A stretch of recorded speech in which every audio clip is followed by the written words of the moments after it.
За сайн уу юу яцхан. Хэдүүлээ энэ удаагийнхаа бичлэгээр 2025 онд нээлттэйжсэн High Five хэмээх нэртэй Supernatural киног хураангуул үзсгэх болно. Ингээд бичлэгээ улаавч үзсгэн үү. Манай энэ удаагийн бичлэгийг олон улсын спортын чиглэлээр үйл ажиллагаа явуулдаг компани хамтран үргэж байна. Хамтран ажиллагч байгууллагын талаарх дэлгэрэнгүй мэдээллийг сэтгэгдэл хэсэгт байршуулсан тул сонирхож байвал сэтгэгдэл хэсэг рүү орж үзээрэй. Мөн манай сувгийн Dairy Caps гэсэн урамшууллын кодыг ашиглаад урамшуулал авах боломжтой. Тэгэхээр кино маань хагалгаа хийгдэж буй зураглалаар эхэлдэг. Яг ямар шалтгааны улмаас үхэж байгаа нь үл мэдэгдэх хүний нүд, зүрх, элэг, бөөр, дэлүү, нойр, булчирхаа гээд 6 гол эрхтэнгийн эмчнэр салгаж аваад тус бүрийг нь нэн яаралтай өвчтнүүдэд шилжүүлэн сулхаар болдог. Гэтэл нас барж исэн өвчтөн яг хагалгааны дараа тоос болж хувраад агаарт замхрын халга болдог ба. Үүний дараа киноны син солигдож бид нар энэ киноны гол дүрийн охин болох Вансо болон түүний аав хоёртой танилцсаадаг. Вансо бол аавтайгаа хоёулахна амьдардаг айлын ганц охин. Тэрээр түрүүний агаарт замхардаг хүний зүрхийг нь шилжүүлж авсан. Хар багасаа л зүрхний асуудалтай өссөн хүүхэд. Харин одоо бол итгэхийн аргагүй хурдтай идэж байгаа ба. Хагалгааны дараа яагаад ч юм бүүн мэдээ түүний гарын шуу гинтхэн шивэстэй болоод эхэлдэг. Энэ Вансогийн аав нэг таеквондогийн жижигхэн секц ажиллаулдаг бөгөөд тэнд нь дандаа л жаах хүүхдүүд явдаг. Бас дээрэс нь нэмээд хэлэхэд энэ Вансогийн аав бол өөрөө олигтой тулалддаг тулаанч биш. Ингээд нэг өдөр Вансогийн аавтай нэг сурагчийн аав уулзахаар иртэл Вансогийн аав нь Вансог нөгөө хүнийхээ хүүхэдтэй хамт бэлтгэлийн заланд үлдээгээ гардаг. Харин тэр хооронд нь Вансо хамтдаа үлдсэн хүүхэдтэй эргэлттэй өшөглөлт зааж өгөхөр болоод Мишокиг хүшгэлтэл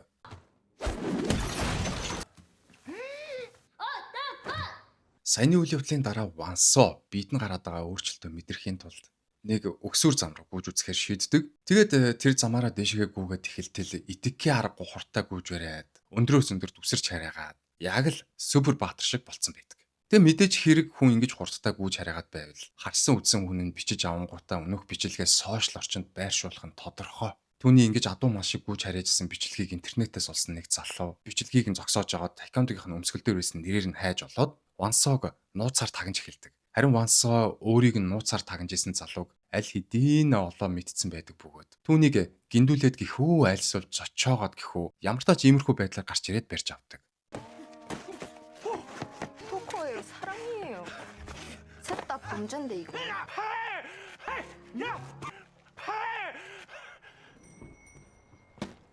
Энэ залуугийн нэрийг Жисүн гэдэг. Киноны ихэнд гарч байсан өвчтний уушгийг нь авсан хүн. Жисүн хэлэхдээ би яг л чам шиг супер чадвартай. Бас би хагалгааны дараа шуун дээрээ шивэстэй болчихсон. Миний чадвар баг зэрэг сонин. Би амьсгалаа бүтэн өдөржингөө түгжиж чаддаг. Бас дээрэс нь би яг л хой салхи шиг хүчтэй хүлээж чаддаг болсон гэж хэлээд өөрийнхөө чадрыг унсаад үзүүлэхээр болдог.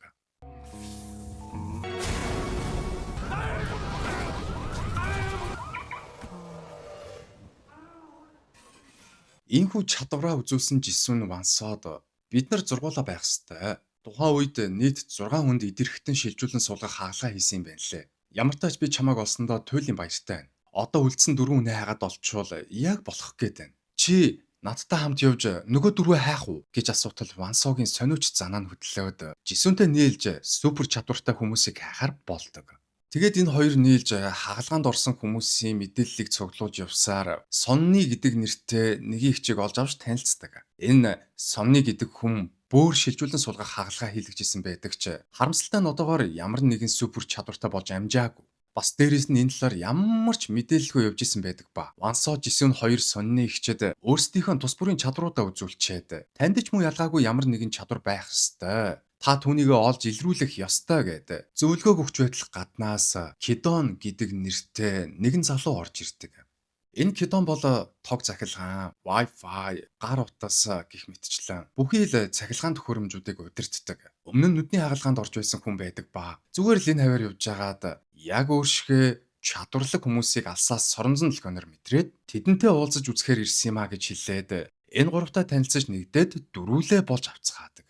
Үүний дараа киноны син солигдож Яксо гэдэг нэртэй 5 дахь хүнтэй бид нар танилцах болно. Яксо бол илэгний хагалгаанд орж исэн энгийн л нэг үйлдвэрийн ажилтан. Өөрийнхөө супер чадвартай гэдгийг аль хэдийн олж илрүүлээд чадлынхаа хэрээр олон хүмүүсийн амийг аварч исэн байдаг. Тэрээр ямар ч хүний ямар ч хамаагүй өвчнг хормын дотор өөрийнхөө бие рүү ховх сурж аваад араас нь ус ууж тэр биедэн шингэсэн өвчнийг гадагшлуулдаг их сонин чадвартай болсон байдаг.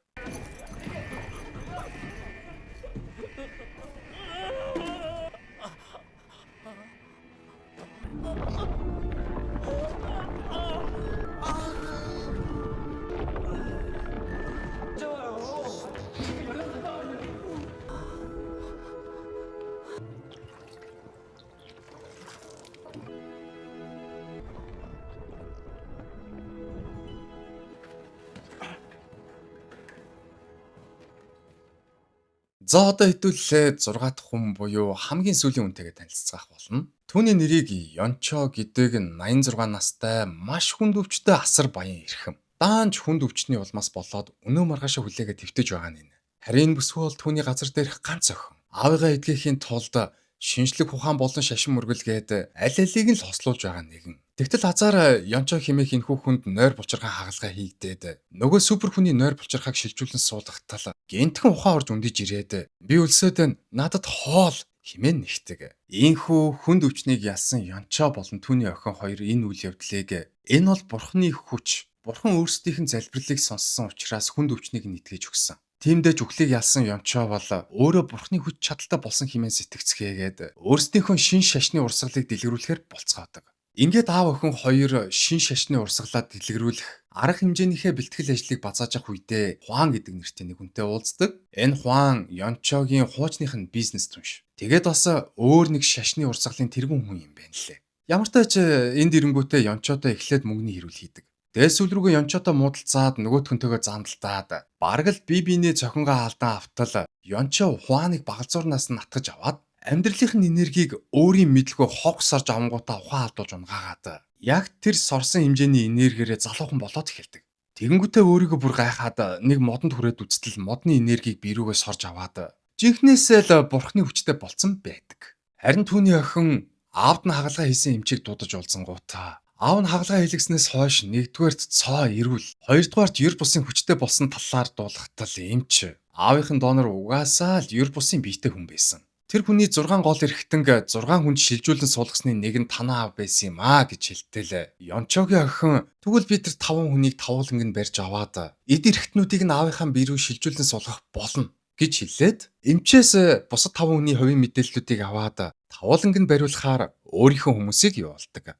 Үүний дараа киноны шин солигдож Вансо, Жисүн, Сонны ихч 3 гарч эхэлдэг. Энэ 3 сургуулийн харын талбай дуулзаа сууж итэл гуруулан лун нэгэн зэрэг Кидон надад туслаарай, намайг хүмүүс барьцаалчихлаа. Намайг авраарай гэсэн утгатай мессеж болон байгаа газрын локейшнийг хамтд нь илгээдэг. Учир нь Кидон казино орж слот машин тоглоод супер хүчээ ашиглаад 11 удаа дараалж хожоод асар их мөнгө авснаас болж казиног нь тахаа этгээдүүдэд баригдаад гараа хуглуулахар болчихсон байдаг. Тэгээд яг гараа углуулахаа байж хат нь нөгөө 3 гаднаас орж ирцгээгээд Жисүн мафийн луу ганцхан найтилгаж хуу хамаад Кидоныг дагуулж гадагшаага гүйж гараад мафийнхнаас ийхүү зогтаадаг.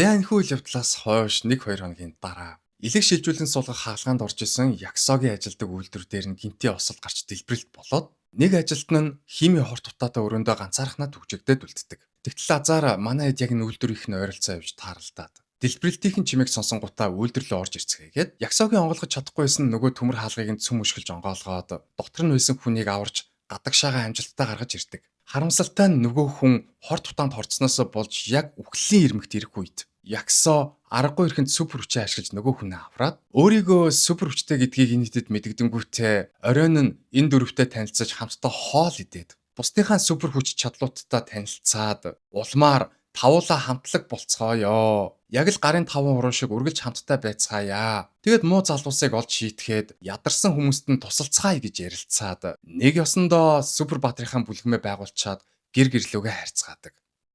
Тэгээ маргааш нь Ягсоо үйлдвэрийн ослоос болж эмнэлэг твцсэн ажилчтай эргэх санаатай эмнэлэг дээр очиод цахилгаан шатан дотор Ёнчо болон түүний хүмүүстэй хамтдаа суугаад санамсаргүй байдлаар бугуун дээрх шивээсээ Ёнчод харуулцдаг. Тэгсэн чинь Ёнчо Ягсоогоос "Чи бугуун дээрээ шивээстэй юм уу?" гэж асуудал Ягсоо. "Үгүй ээ, би өмнө нь илэг шилжүүлэн суулгах хаалгаанд орж исэн. Хаалганы дараа яагаад чи бүү мэд миний шуун дээр энэ шивээс өөрөө гараад ирсэн юм аа" гэж хэллээд өөрийг нь хайж явсан Ёнчо болон түүний хүмүүст баригдаад тэр дороо хагалгааны өрөөрөө тээвэрлэгдээд илэгнээс багахан хэсгийг Ёнчод алддаг. Харин Ёнчо түүний илэгнээс авсан даруйдаа цэл залуухан эрүүл чирэг биетэй үнэхэрийн сайхан залуу болж хувирдаг ба түүнийг ингэж өөрчлөгдсөний дараа охин нь хүртэл хараад танихгүй. Өөрөө юу хүн бэ? Энд юу хийж вэ? Яаж орж ирсэн? Ингээд манай аав хаана вэ?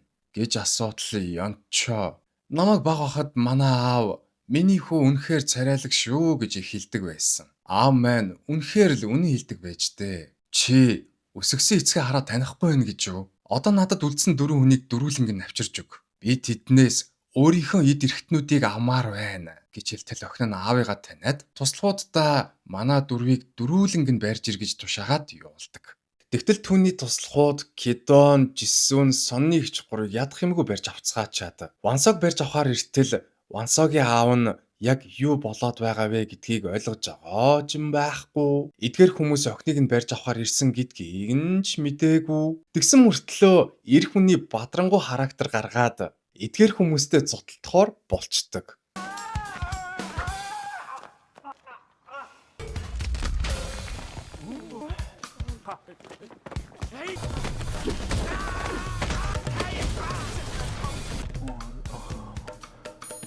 김치 다 먹었지. 빈통 갖다 줄게 지금. Энэхүү үйл явдлын дараа Ёнчо болон түүний охин хоёрын үүсгэсэн шин шашныхын урсгалд нэгтгэхээр ирж буй хүмүүсийн цуваа харагддаг. Учир нь Ёнчо үхлээс эргэж ирэх үедээ бурхны хүчийг ашигласан. Бас өөрт нь итгэж өөрийг нь дагсан хүмүүсийг бурхныхаа хүчээр эдгэж өгнө гэж зарлал гаргасантай нь холбоотой байдаг ба Ёнчо өөрт нь нэгтгэхээр ирж буй хүмүүсийн цувааг харангуйтаа хүмүүстэй уулзахаасаа өмнө хүчээ улам нэмэгдүүлсэн нь дээр юм байна гэж бодоод Кидоны өрөөсөн нүдийг нь өөртөө авахар болдог. Тэгээд Кидоныг хорж байсан контейнераас нь гаргаад хагалгааны өрөөрөө тээвэрлэх зураг Кидон супер хүчээ ашиглаж Вонсоо руу бид гурыг хүмүүс барьцаалчихсан ирж авраарай гэсэн утгатай мессеж болон байгаа газрынхаа локейшнийг илгээгээд мөн ялгаагүй супер хүчээ ашиглаж Сонны ихч болон Жисүн хоёрын хоригдож байсан контейнерын хаалгыг нээж өгчөөд өрөөснүүдээ Ёнчод алддаг. Харин нөгөө талд Вансоо Кидоны илгээсэн мессежийг нь уншингуудаа тэр дор гэрээсээ гарах гэтэл аав нь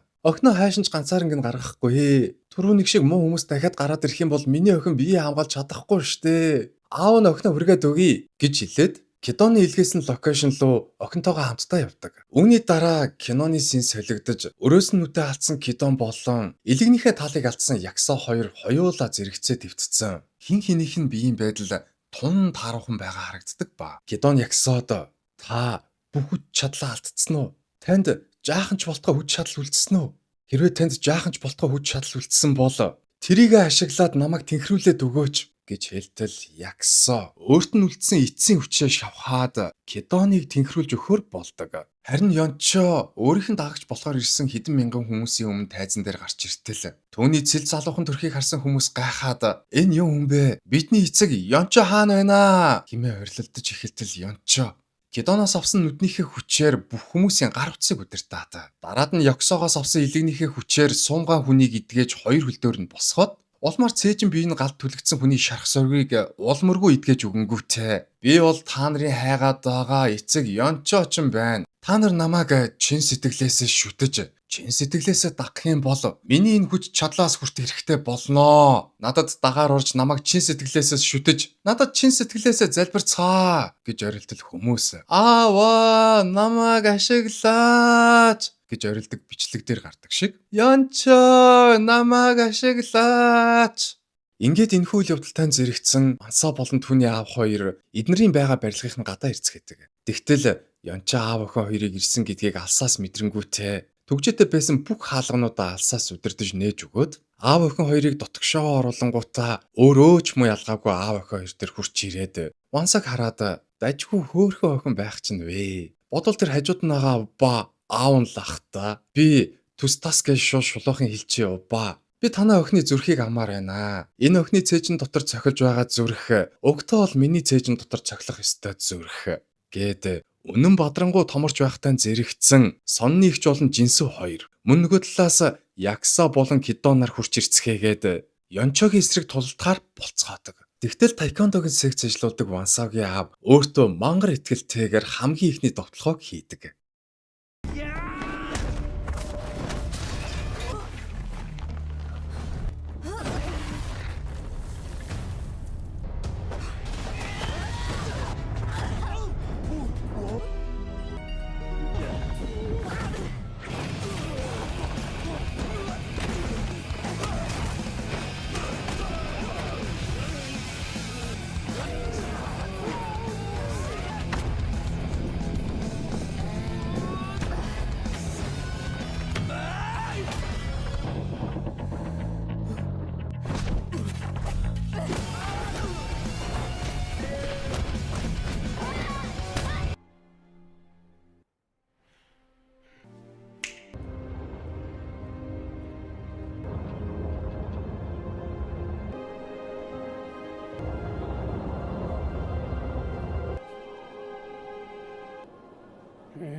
Зайн бүхний дараа киноны төгсгөлийн сэн гарч эхэлдэг бөгөөд манай тав яг л өмнө нь ярьжсэн шигэ гарын тав хороо шиг үргэлж хамтдаа явцгаадаг болж. Эмнэлэг твтэж буй хүн түнд өвчтөө хүмүүсийг сэм имчилж өгцгөөгөөд супер баатруудынхаа ажлыг нууцаар хийж буй дур зураглал гарснаар ерөнхийдөө кино маань өндөрлөдгөө.